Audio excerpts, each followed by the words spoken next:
En las ardientes arenas del norte de África, bajo el tórrido sol del desierto, floreció un pujante reino durante miles de años. Reyes y reinas poderosos construyeron enormes templos y enterraron a sus muertos en tumbas con forma de pirámide. Pero esto no es Egipto, y el pueblo que levantó estos monumentos no fue el pueblo egipcio. Esto es Sudán, el país más grande de África, y la región donde se encontraba Nubia, un reino de oro regado por el Nilo. En aquella época fue el país más grande del mundo. Fue un imperio, un verdadero imperio. Un imperio con una lengua que los eruditos siguen sin poder descifrar. Perdida en las sombras, la historia de la antigua Nubia ha constituido un misterio hasta ahora. Tienes la oportunidad de encontrar algo por primera vez. Estamos escribiendo los libros de historia gracias a los descubrimientos arqueológicos que hemos realizado en este país. Los arqueólogos están desenterrando pruebas de rituales sagrados.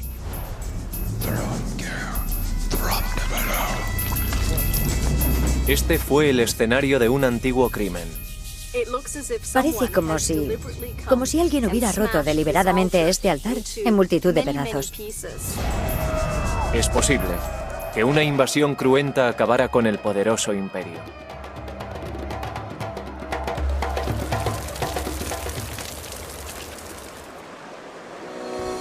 Estos arqueólogos convertidos en detectives utilizarán las herramientas propias de su ciencia para reconstruir los últimos días de una ciudad perdida y devolver la vida a un reino olvidado. Una tierra llamada Nubia, el reino olvidado. La antigua Nubia empezó a despuntar como un imperio poderoso situado en lo que es ahora Sudán en el año 2000 a.C., poco después de que más al norte las primeras dinastías egipcias hubieran forjado su propia nación. Desde el principio los egipcios consideraron a los soberanos nubios y a sus formidables ejércitos de habilidosos arqueros un enemigo a tener en cuenta y un rival peligroso que se interponía en su intención de controlar el tramo sur del Nilo. Durante muchos años los faraones egipcios dominaron a sus adversarios del sur.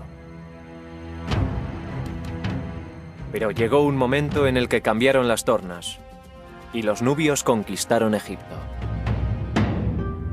Enemigos en la guerra y socios comerciales, la historia de estas dos naciones estuvo irremediablemente ligada durante milenios. En la actualidad son los egipcios quienes acaparan todas las miradas. Pero la historia de uno de sus rivales más poderosos está empezando a emerger de las sombras. Los nubios fueron africanos, sofisticados y artistas. Florecieron de forma independiente a Egipto durante miles de años.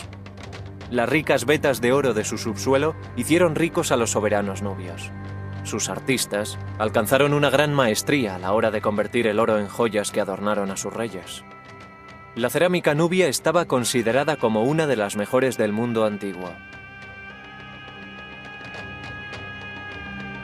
Los arquitectos nubios no solo construyeron templos en honor de su panteón de dioses, también revitalizaron las tradiciones egipcias.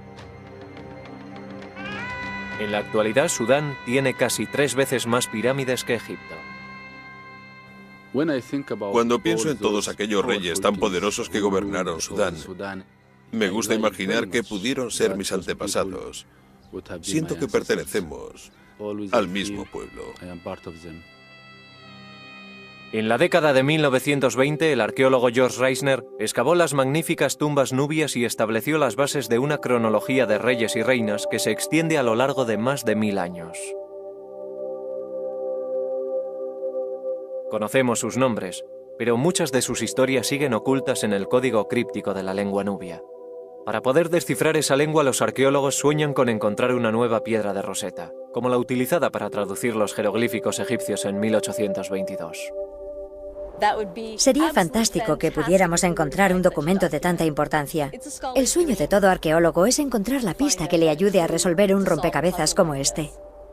Ahora, este nuevo yacimiento arqueológico, una ciudad perdida en el desierto, puede guardar la llave que nos permita abrir las puertas del pasado de Nubia. Los arqueólogos Julie Anderson y Salah Ahmed salieron de Jartum y recorrieron 350 kilómetros en dirección norte. Tras 9 horas de viaje envueltos en una densa nube de polvo, llegaron a su destino, la moderna ciudad de Dangeil. El yacimiento está escondido entre misteriosos montículos de arena situados cerca del centro de la ciudad. Es una ciudad nubia bien conservada, de 2000 años de antigüedad, y de una extensión similar a la de 24 campos de fútbol. Los exploradores europeos cruzaron por este remoto rincón del norte de Sudán en el siglo XIX y dejaron testimonio de unos túmulos construidos con ladrillo rojo y escombros. Pero no fue hasta que Julie y Salah exploraron el yacimiento hace 3 años cuando se confirmó la existencia de una ciudad antigua. Empezamos a excavar y en los primeros 20 minutos encontramos lo que parecía ser un suelo y empezamos a limpiarlo. Por fin encontramos los bordes y nos dimos cuenta de que estábamos sobre una enorme pared. No era ningún suelo. Nos llevamos una sorpresa. De pronto empezamos a comprender que el yacimiento era gigantesco, mucho más grande de lo que habíamos previsto. Para desenterrar la ciudad serán necesarios muchos años, muchos trabajadores y vaciar incontables cubos de arena. Pero una estructura impresionante ya está emergiendo a la luz. Bajo uno de los túmulos centrales, el equipo ha encontrado los restos de uno de los templos más grandes de Sudán. Julie y Salah no saben exactamente cuándo fue construido, pero creen que está dedicado al dios supremo Amón, la deidad con cabeza de carnero adorado tanto por nubios como por egipcios. Los templos dedicados a este dios tienen una estructura clásica basada en el templo egipcio de Karnak, y el templo de Dangeil parece seguir la misma disposición. Tras varios meses de duro trabajo, los trabajadores han retirado más de 500.000 kilos de arena y han sacado a la luz uno de los mejores patios pavimentados que Salah haya visto jamás. Estoy sentado en el suelo del segundo patio del templo de Dangeil. Y como se puede ver, es un suelo precioso, maravillosamente construido, con baldosas de piedra arenisca. Las junturas son muy estrechas, las baldosas están muy bien colocadas. Parecen baldosas recién puestas, como si nadie las hubiera pisado.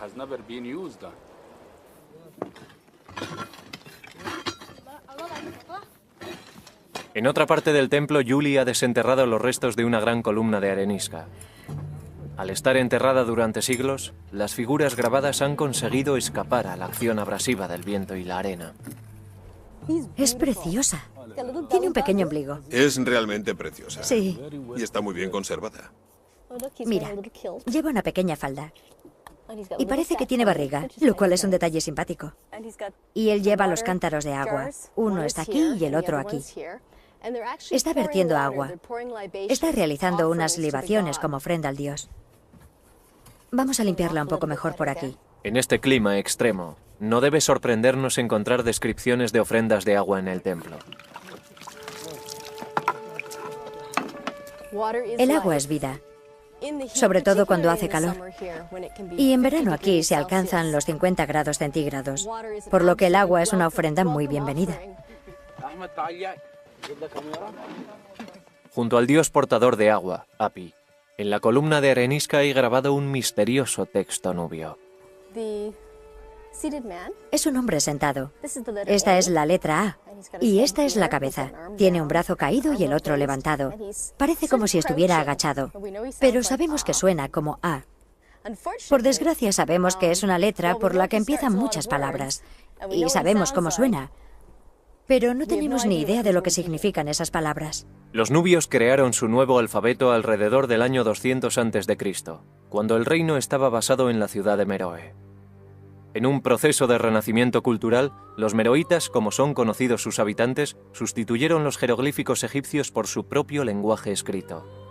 Hasta que sea descifrado, los arqueólogos solo pueden leer lo que otras culturas de su época escribieron sobre este reino.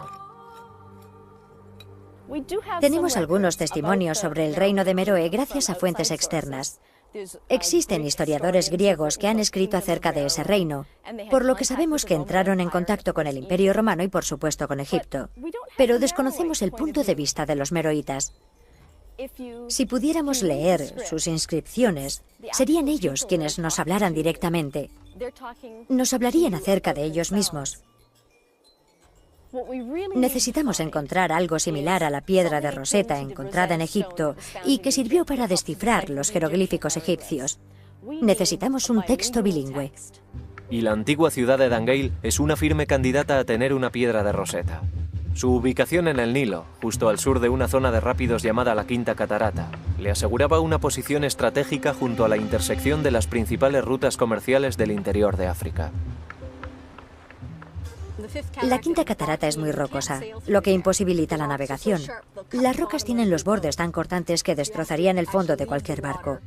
Es necesario desembarcar, recorrer un tramo por tierra y retomar el Nilo, y el lugar en el que se retoma este es Dangeil. A lo largo de su historia, el reino nubio atrajo a mercaderes de países lejanos, que venían en busca de marfil, pieles de animales y, por supuesto, oro. Mercaderes de distintas culturas y lenguas. Griegos, egipcios y romanos comerciaron con Nubia. Muchos tuvieron que pasar por Dangeil, y es posible que dejaran alguna inscripción bilingüe. Pero por ahora el único camino hacia el pasado de Nubia se encuentra bajo tierra.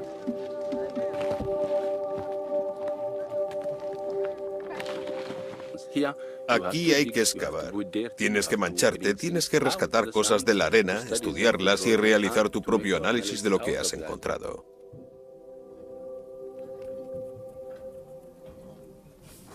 El clima del norte de África no siempre ayuda. Tras 3 semanas excavando en la arena, un remolino de polvo en el horizonte anuncia que las condiciones de excavación van a endurecerse aún más. A la mañana siguiente los cielos están limpios y con la calma que viene tras la tormenta llega la primera pista sobre los orígenes de esta antigua ciudad.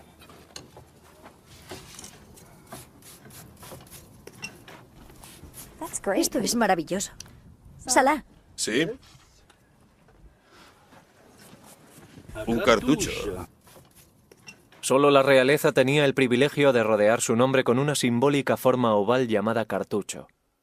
Se pensaba que este motivo, en forma de cuerda atada por sus extremos, protegía el nombre imperial de cualquier daño. Aquí tenemos la parte inferior del óvalo. Y esta es una de las letras. Por supuesto, el nombre de un rey tiene muchas letras, así que esta no es más que una pequeña pista. Si encontramos el nombre del rey en el santuario, sabremos quién fue la persona que construyó el templo. Es una pieza muy importante. Ahora necesitamos encontrar el resto del nombre, y confío en que esté en alguna parte, porque evidentemente esta pieza ha tenido que salir de algún sitio.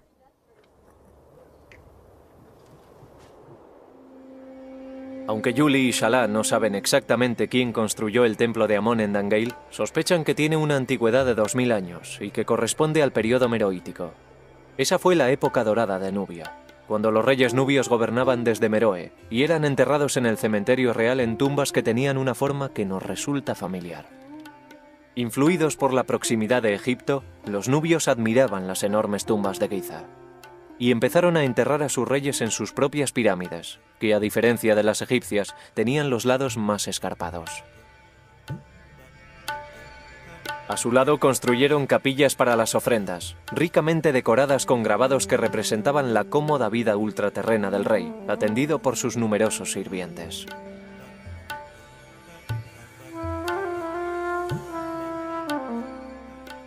No solo los reyes fueron enterrados en las pirámides de Meroe. Después del siglo III a.C., varias reinas poderosas ocuparon el trono de Nubia y es posible que fueran corregentes. Una de las más importantes reinó cerca de principios de nuestra era, justo antes de la probable construcción del templo de Dangeil. Amenishaketo fue una poderosa reina nubia. Aparece representada portando arcos y flechas, armas que tradicionalmente solo solía utilizar el hombre, y lleva atados a unos prisioneros. Hay bastantes posibilidades de que combatiera contra los romanos. En el año 23 a.C., los romanos atacaron el reino nubio. Según su testimonio, al mando de las tropas nubias estaba una valerosa mujer tuerta que los arqueólogos creen que puede tratarse de Amanisaketo.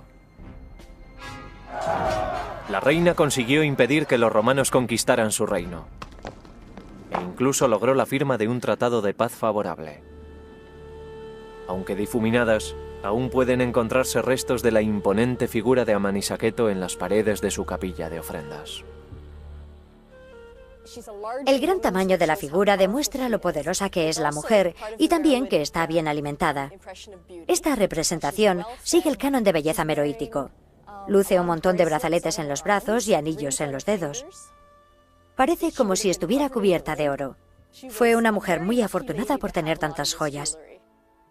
El perfil real de Amanisaketo salió a la luz por primera vez en 1834, cuando el explorador italiano Giuseppe Ferlini viajó a Sudán, deseoso, como él mismo declaró, de hacer alguna contribución útil a la historia. Pero lo que buscaba en realidad era oro. Ferlini confiaba en hacerse rico vendiendo en Europa el producto de sus saqueos. Su codicia le llevó hasta el campo de pirámides de Meroe.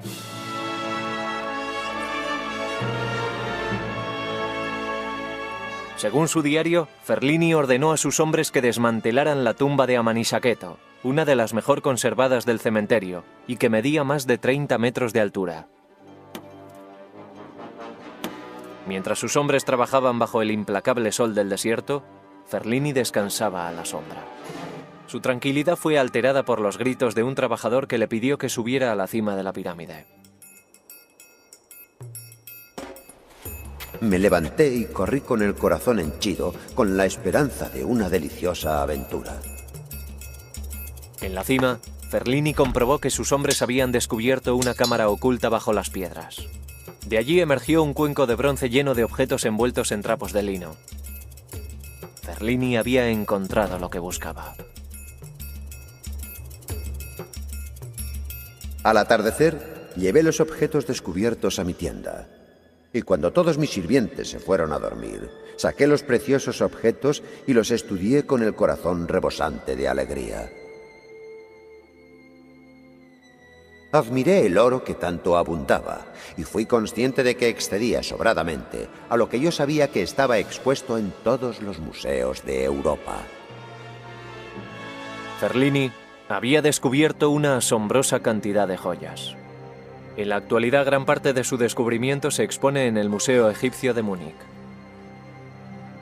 Brazaletes de oro cubiertos con bandas decorativas de gotas de cristal fundido, colgantes ornamentales con imágenes de los dioses y docenas de pesados anillos de oro, algunos con grabados de la figura de Amón. Es uno de los mayores tesoros encontrados en Nubia y nos proporciona una idea bastante precisa de lo que llevaban los reyes y reinas de la época.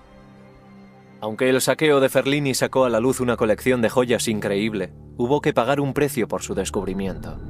La búsqueda implacable de oro por parte del explorador destruyó la pirámide de Amanisaketo. En el patio exterior del templo de Amón en Dangeil puede haberse escrito otra historia de destrucción.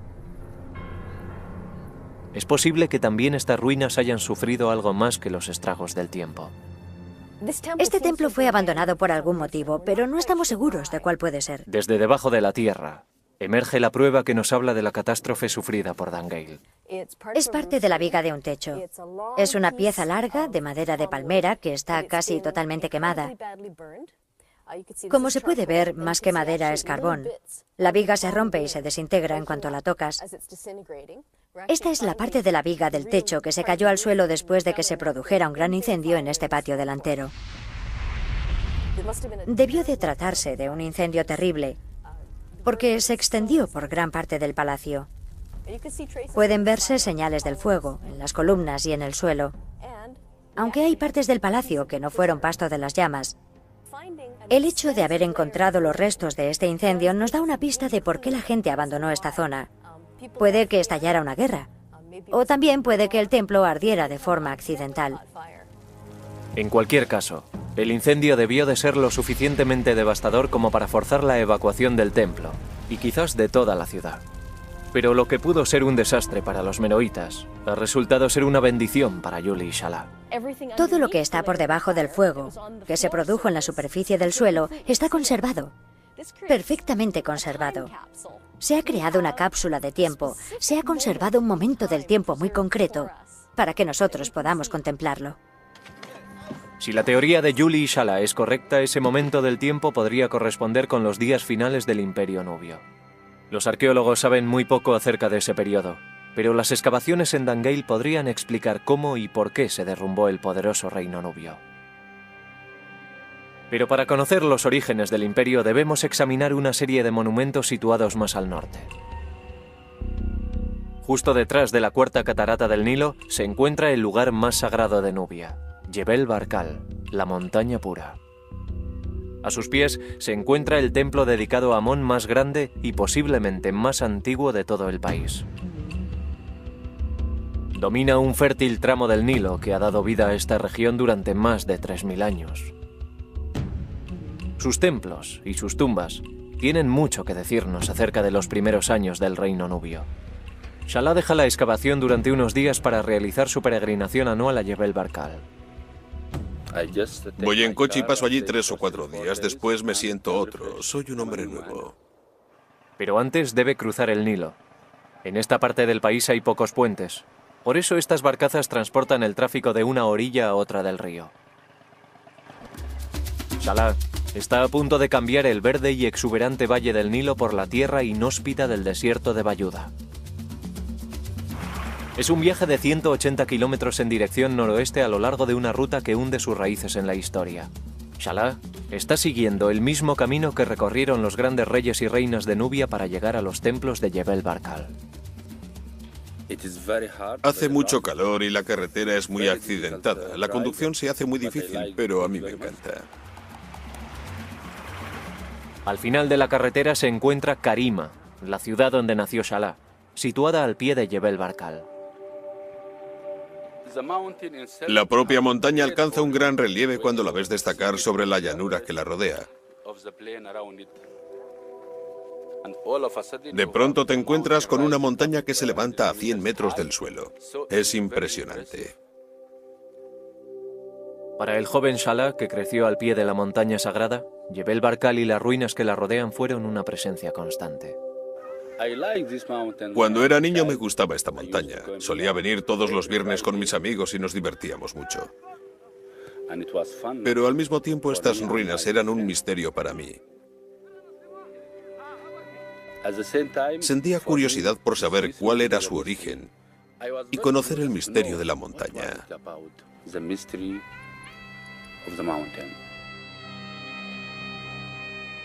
El misterio se remonta hace 3500 años, la época de algunos de los faraones más grandes de Egipto, el rival norteño de Nubia.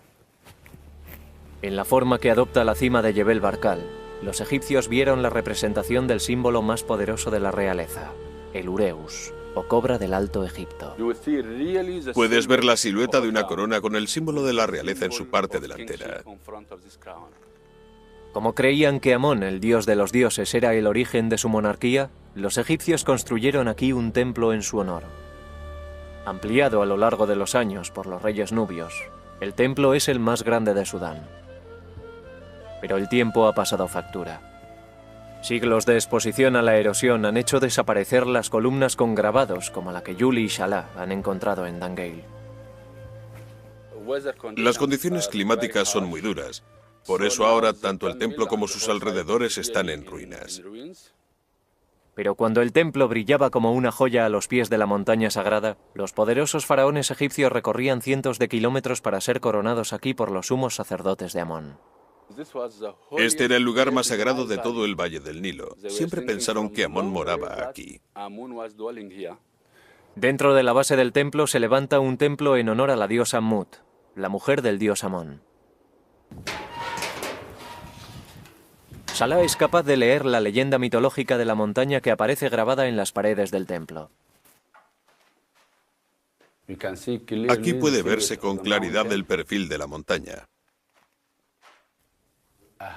La cima es plana, pero tiene un apéndice vertical separado de ella. En la frente vemos la serpiente y el disco solar, que es un símbolo de la realeza. Y dentro de la montaña vemos a Amón sentado en su trono. Existía una creencia antigua, según la cual Amón vivía en el interior de la montaña Jebel Barkal. En el siglo VIII a.C., la antaño poderosa civilización egipcia se había debilitado y había perdido su dominio sobre la montaña sagrada. Los nubios asumieron el control de Jebel Barkal, autodenominándose los verdaderos hijos de Amón. Cuando se sintieron lo bastante fuertes, atacaron Egipto, conquistaron a su rival del norte y fundaron la 25ª dinastía. Todo el mundo piensa que los egipcios fueron los dueños del Valle del Nilo, pero no fue siempre así. Durante un periodo de más de 100 años, los nubios fueron los dueños de África.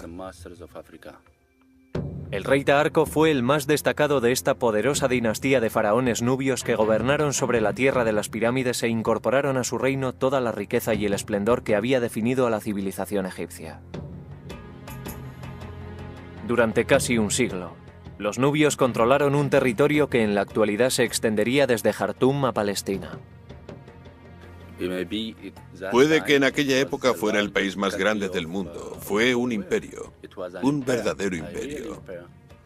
Aunque finalmente los nubios perdieron el control de Egipto tras la invasión de los asirios, la invasión no terminó con su imperio ni con su lealtad al gran dios Amón. Se reagruparon en el sur y experimentaron un nuevo florecimiento que duró 1000 años y durante el cual construyeron templos en honor al dios de dioses en todo su territorio. La misión de Salah consiste en restaurar el legado de sus antepasados. Ahora mi vida consiste en salir de casa para realizar excavaciones. Tengo que excavar, tengo que descubrir algo para la historia de Sudán.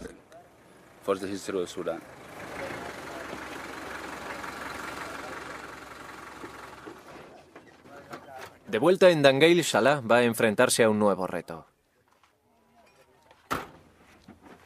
Ahora buscará a sus antepasados dentro de sus tumbas.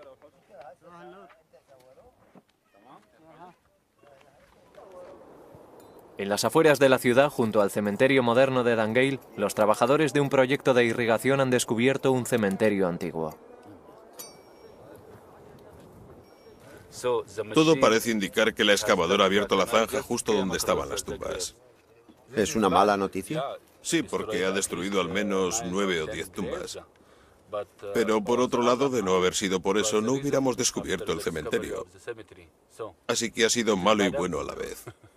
Salah cree que las personas enterradas en este cementerio son las mismas que adoraban al dios Amón en el templo. Es realmente fantástico contemplar la vida y la muerte al mismo tiempo y poder así completar la historia de todo un pueblo. En el templo, Julie y el equipo de excavación continúan su batalla contra el calor y las tormentas de arena, con la esperanza de desentrañar un poco más el misterio del templo de Amón. La retirada de otro metro de tierra revela otra sección de las columnas de arenisca y una figura que ya nos resulta familiar: el dios del Nilo de los antiguos nubios, Hapi. El porteador de agua aparece muchas veces en el patio interior.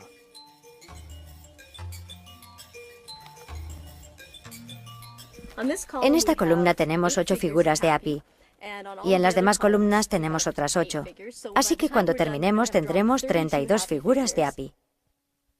Hapi es el dios del Nilo, y como podemos ver, porta unas vasijas que vierten agua. Con ello quieren indicar que el dios lleva la fertilidad del Nilo a la gente que habita en sus riberas. Por eso Hapi era tan importante para la gente que vivía aquí. Sin el agua del Nilo hubieran perecido.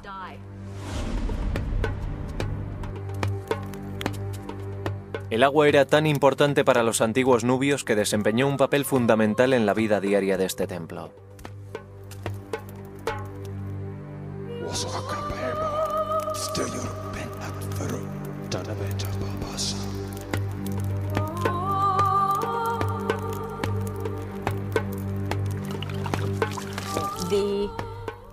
Los sacerdotes ofrecían libaciones a los dioses. En este caso concreto sería al dios Amón. Esto significaba que posiblemente derramaban agua y quizá leche en el altar y se lo ofrecían al dios.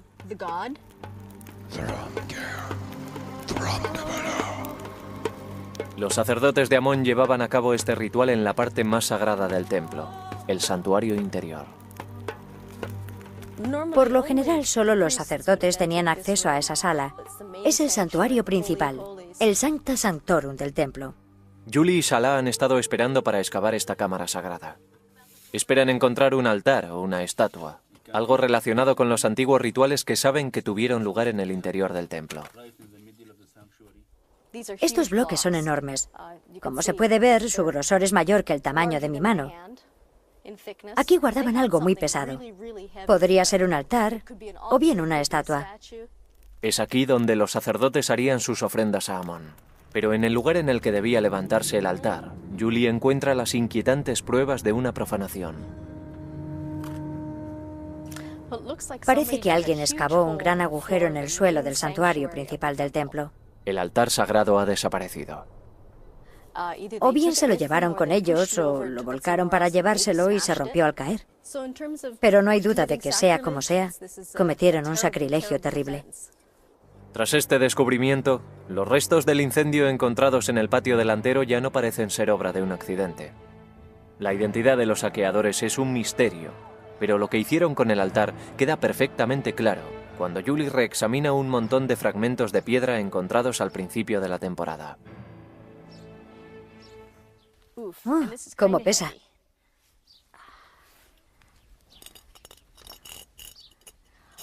Esta es la esquina superior de un altar. Y como he dicho, es bastante pesada. Así que debió de haber hecho falta mucho músculo para despedazar el altar en todos los fragmentos que vemos aquí. Por suerte, aunque el altar está destruido, una pieza crucial permanece intacta. Hemos completado esta pieza. Es la pieza perdida del cartucho que estaban buscando. Ahora podrán descifrar el nombre del soberano que levantó este templo. Y no es un rey. Su nombre real es Marikalpa, y es uno de los nombres de la reina Amanitore. El templo ha dejado de ser anónimo. Ahora tiene un soberano y una fecha. Amanitore fue otra poderosa reina nubia que reinó durante el primer siglo después de Cristo. Conocemos el aspecto que tenía la reina. Esta es su corona. Y en la parte delantera aparece un ureus doble, esto es, dos serpientes con un pequeño disco solar encima de cada cabeza. Y esta es su nariz, que destaca en su perfil. También se ve una oreja y un pequeño pendiente en este lado. Y se la representa con una hermosa y rolliza mejilla para significar que posee belleza y fertilidad, que no le falta comida y que puede traer hijos al mundo sanos y fuertes. La reina Amanitore y el rey corregente Natakamani reinaron sobre Nubia durante la época de Cristo. Esta poderosa pareja honró a los dioses construyendo más templos que casi cualquier otro soberano nubio. El complejo de Naga, situado a 200 kilómetros al sur, es un testamento impresionante de su devoción. Para llegar al templo hay que recorrer una avenida flanqueada por estatuas de carneros en homenaje a Amón, lo que nos da una pista de lo que podría esconderse bajo las arenas de Dangale. Como todos los soberanos nubios, el rey Natakamani y la reina Amanitore tuvieron primero que ser coronados oficialmente en Jebel Barkal. Desde allí visitarían muchos de los templos más importantes de su reino, como el de Dangale, donde serían coronados ceremonialmente por Amón. Amanitore y Natakamani llegaron al templo de Dangale en barco, remontando el curso del Nilo. Al llegar, se dirigieron al santuario principal. El complejo del templo de Amón se les aparecía como un espejismo en el horizonte. Al acercarse al templo, se encontraron con las dos enormes puertas que impedían el acceso y ocultaban los secretos del interior. Conducidos por los sumos sacerdotes, la reina Amanitore y el rey Natakamani entrarían al templo seguidos por su cortejo y avanzarían hasta el santuario interior. Lo primero que harían sería encender incienso para aromatizar la sala. Posteriormente, rodeados por el humo del incienso, realizarían las ofrendas al dios Amón.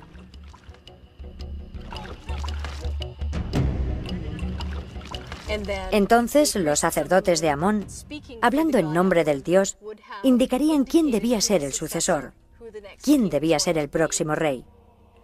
Posteriormente llegaría el momento de la coronación. El rey era coronado oficialmente por Amón, en este caso presumiblemente por su representante en la tierra, el sumo sacerdote de Amón.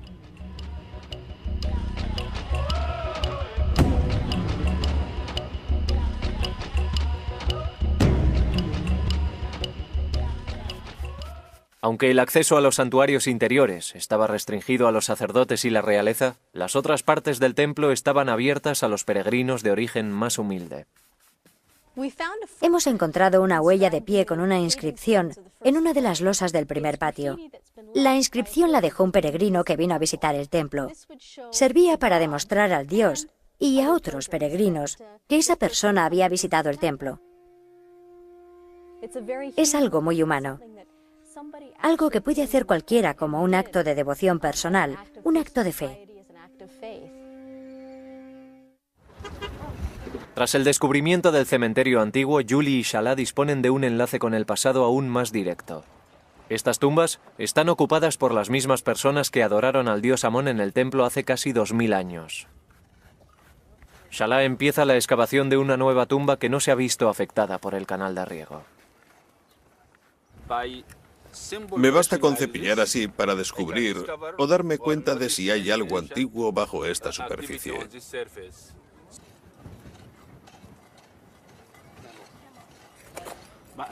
Pero aquí debo tener mucho cuidado porque tengo que seguir exactamente los límites del hueco original. Tras varios días de excavaciones, Salah ha avanzado mucho. A la entrada de la tumba ha encontrado una vasija intacta enterrada en la tierra.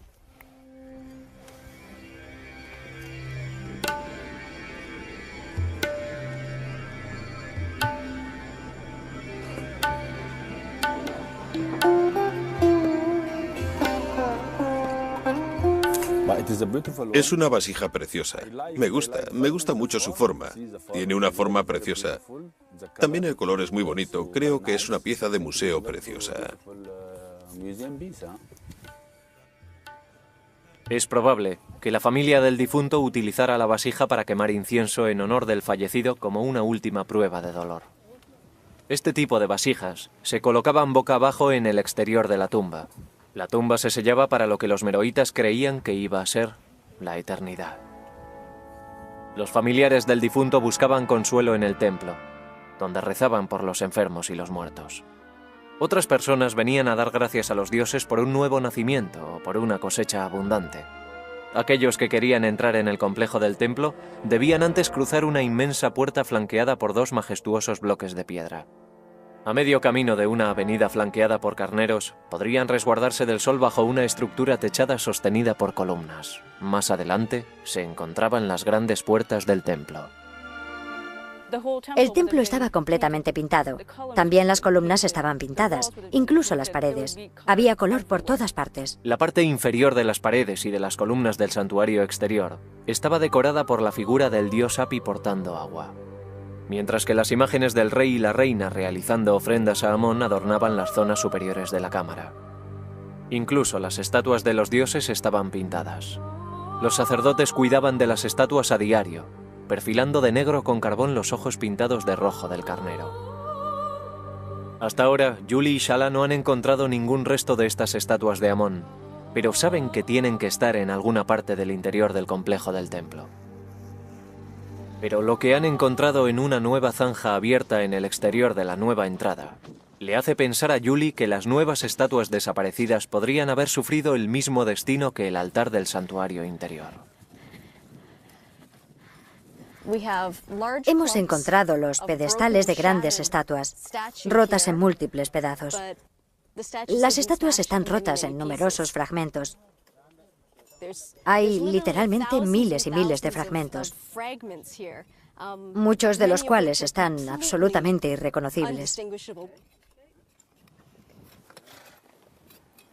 Tras excavar durante horas, encuentran al fin un fragmento que pueden reconocer. Creo que hay algo ahí.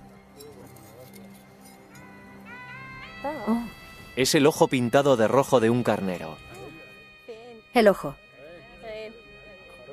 El ojo. Los ojos de los carneros tenían este aspecto. Este descubrimiento nos indica que aquí había estatuas de carnero. Y si estamos buscando carneros en concreto, es porque es el animal que representaba al dios Amón. A diferencia de las estatuas de carnero del templo de Amón en Naga, que siguen intactas después de todos estos años, las estatuas de Dangeil han corrido una suerte mucho peor. Parece que los intrusos recorrieron la avenida y fueron de estatua en estatua. Primero la derribaban, después la destrozaban y a continuación pasaban a la siguiente. Un trabajo duro, pero los asaltantes no se presentaron con las manos vacías. En el interior del templo, justo en el escenario del crimen, encontramos esto, que en un principio no sabíamos lo que era. Está quemado por un lado. Es una roca muy pesada que cabe perfectamente en mi mano. Y cuando empezamos a estudiarla con más atención, nos dimos cuenta de que esta era la superficie con la que golpeaban, y llegamos a la conclusión de que es un martillo de piedra. Ahora contemplamos la hipótesis de que es posible que utilizaran este tipo de rocas para romper las estatuas y el altar en multitud de pequeños fragmentos. Armada con una herramienta similar, no un artefacto, Julie pondrá a prueba su teoría con un bloque de piedra arenisca.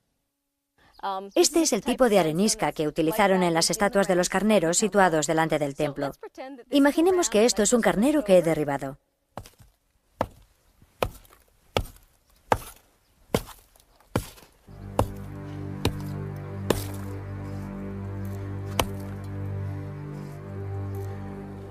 Como podemos ver, los trozos de roca se fragmentan en piezas muy pequeñas y tienen un aspecto muy similar a las piezas que recuperamos del altar. Estoy bastante contenta con esta demostración porque todo parece indicar que pudieron utilizar estas hachas de piedra para destruir las estatuas. Nos enfrentamos a un crimen. La hipótesis de una invasión gana enteros. Alguna fuerza poderosa pasó por Dangeil a sangre y fuego y arrasó el templo sagrado. Los invasores saquearon el santuario. Borraron toda referencia a los soberanos nubios. Y destruyeron los símbolos de sus dioses. Se llevaron todos los objetos de valor. Y por último, como gesto de despedida,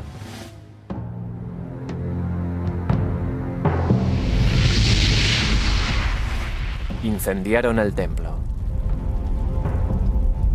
¿Habían llegado para derribar el imperio nubio? Los meroitas tenían enemigos formidables en los confines de su reino.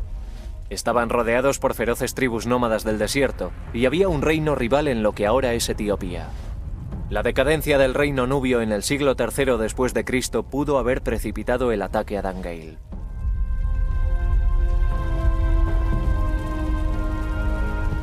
Una cosa es segura, la antigua ciudad nunca se recuperó del golpe. Una vez que fue destruido, los habitantes de Dangeil abandonaron el templo y sus hogares. Estamos muy contentos por haber conseguido encontrar estas respuestas. Ahora intentamos completar algunos detalles, pero ya tenemos respuesta a las grandes preguntas, y eso es increíble. Es una recompensa extraordinaria para su primera temporada de excavaciones. Pero a Salah aún le queda mucho trabajo en el cementerio. Por fin, ha conseguido acceder al interior de la tumba, donde ha encontrado una enorme vasija para realizar ofrendas.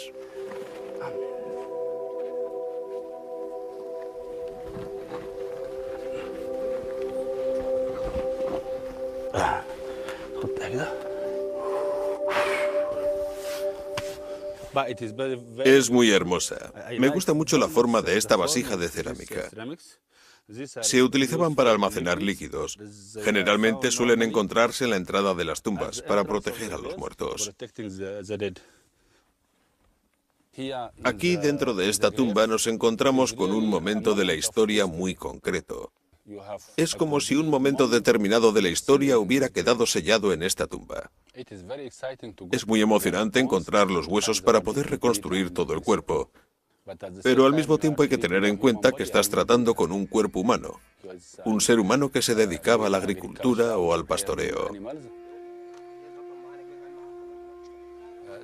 Su vida dependía por completo del Nilo. y se dedicaban a las mismas actividades a las que nos dedicamos hoy. Estos fueron los adoradores del templo de Amón de Dangeil, los que sufrieron la mayor pérdida cuando la ciudad fue arrasada. Es muy interesante para nuestros colegas que hayamos encontrado las dos cosas, la vida y la vida después de la muerte. Ahora podremos contar la historia completa de este pueblo, cómo vivieron y cómo murieron. Pero la historia aún no ha llegado a su fin. Aún tenemos muchísimo trabajo por delante en Dangeil. Quedan muchísimos túmulos y algunos edificios que están muy bien conservados. Salah y yo podemos pasarnos aquí 20 o 30 años, por lo menos, sin haber hecho más que rascar la superficie de todo el yacimiento.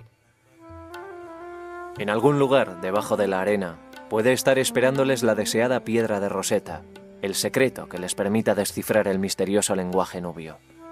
Además, muchas de las estructuras de la enorme ciudad de Dangeil siguen ocultas. Creo que es un trabajo para toda una generación. Y lo que uno tiene que hacer es formar parte de esa generación y confiar en que sus hijos continúen con su trabajo hasta completar la historia.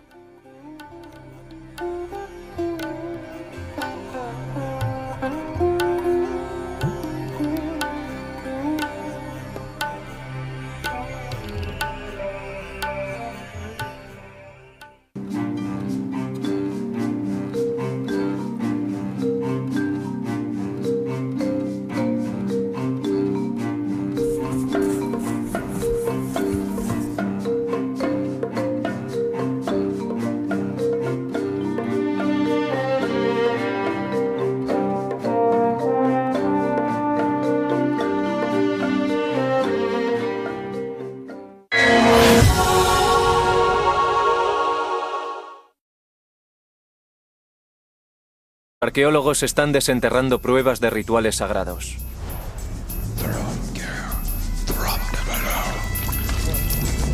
Este fue el escenario de un antiguo crimen.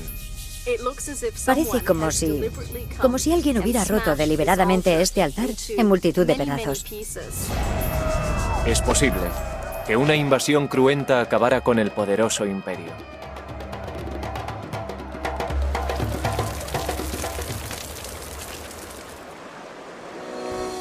Estos arqueólogos convertidos en detectives utilizarán las herramientas propias de su ciencia para reconstruir los últimos días de una ciudad perdida y devolver la vida a un reino olvidado. Una tierra llamada Nubia, el reino olvidado. La antigua Nubia empezó a despuntar como un imperio poderoso situado en lo que es ahora Sudán en el año 2000 a.C., poco después de que más al norte las primeras dinastías egipcias hubieran forjado su propia nación. Desde el principio los egipcios consideraron a los soberanos nubios y a sus formidables ejércitos de habilidosos arqueros un enemigo a tener en cuenta.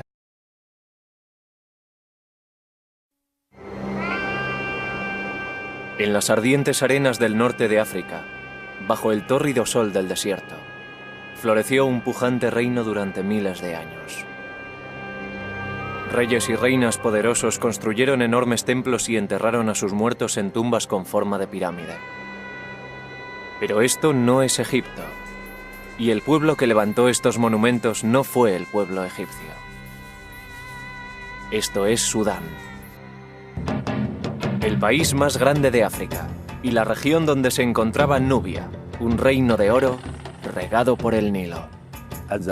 En aquella época fue el país más grande del mundo. Fue un imperio, un verdadero imperio. Un imperio con una lengua que los eruditos siguen sin poder descifrar. Perdida en las sombras, la historia de la antigua Nubia ha constituido un misterio hasta ahora. Tienes la oportunidad de encontrar algo por primera vez. Estamos escribiendo los libros de historia gracias a los descubrimientos arqueológicos que hemos realizado en este país. Y un rival peligroso que se interponía en su intención de controlar el tramo sur del Nilo. Durante muchos años los faraones egipcios dominaron a sus adversarios del sur. Pero llegó un momento en el que cambiaron las tornas y los nubios conquistaron Egipto. Enemigos en la guerra y socios comerciales, la historia de estas dos naciones estuvo irremediablemente ligada durante milenios. En la actualidad son los egipcios quienes acaparan todas las miradas, pero la historia de uno de sus rivales más poderosos está empezando a emerger de las sombras. Los nubios fueron africanos, sofisticados y artistas. Florecieron de forma independiente a Egipto durante miles de años. Las ricas vetas de oro de su subsuelo hicieron ricos a los soberanos nubios. Sus artistas alcanzaron una gran maestría a la hora de convertir el oro en joyas que adornaron a sus reyes. La cerámica nubia estaba considerada como una de las mejores del mundo antiguo. Los arquitectos nubios no solo construyeron templos en honor de su panteón de dioses, también revitalizaron las tradiciones egipcias. En la actualidad, Sudán tiene casi 3 veces más pirámides que Egipto. Cuando pienso en todos aquellos reyes tan poderosos que gobernaron Sudán, me gusta imaginar que pudieron ser mis antepasados. Siento que pertenecemos al mismo pueblo. En la década de 1920, el arqueólogo George Reisner excavó las magníficas tumbas nubias y estableció las bases de una cronología de reyes y reinas que se extiende a lo largo de más de 1000 años. Conocemos sus nombres, pero muchas de sus historias siguen ocultas en el código críptico de la lengua nubia. Para poder descifrar esa lengua, los arqueólogos sueñan con encontrar una nueva piedra de Rosetta, como la utilizada para traducir los jeroglíficos egipcios en 1822. Sería fantástico que pudiéramos encontrar un documento de tanta importancia. El sueño de todo arqueólogo es encontrar la pista que le ayude a resolver un rompecabezas como este. Ahora, este nuevo yacimiento arqueológico, una ciudad perdida en el desierto, puede guardar la llave que nos permita abrir las puertas del pasado de Nubia. Los arqueólogos Julie Anderson y Salah Ahmed salieron de Jartum y recorrieron 350 kilómetros en dirección norte. Tras 9 horas de viaje envueltos en una densa nube de polvo, llegaron a su destino, la moderna ciudad de Dangeil. El yacimiento está escondido entre misteriosos montículos de arena situados cerca del centro de la ciudad. Es una ciudad nubia bien conservada, de 2000 años de antigüedad, y de una extensión similar a la de 24 campos de fútbol. Los exploradores europeos cruzaron por este remoto rincón del norte de Sudán en el siglo XIX y dejaron testimonio de unos túmulos construidos con ladrillo rojo y escombros. Pero no fue hasta que Julie y Salah exploraron el yacimiento hace 3 años cuando se confirmó la existencia de una ciudad antigua. Empezamos a excavar, y en los primeros 20 minutos encontramos lo que parecía ser un suelo, y empezamos a limpiarlo. Por fin encontramos los bordes,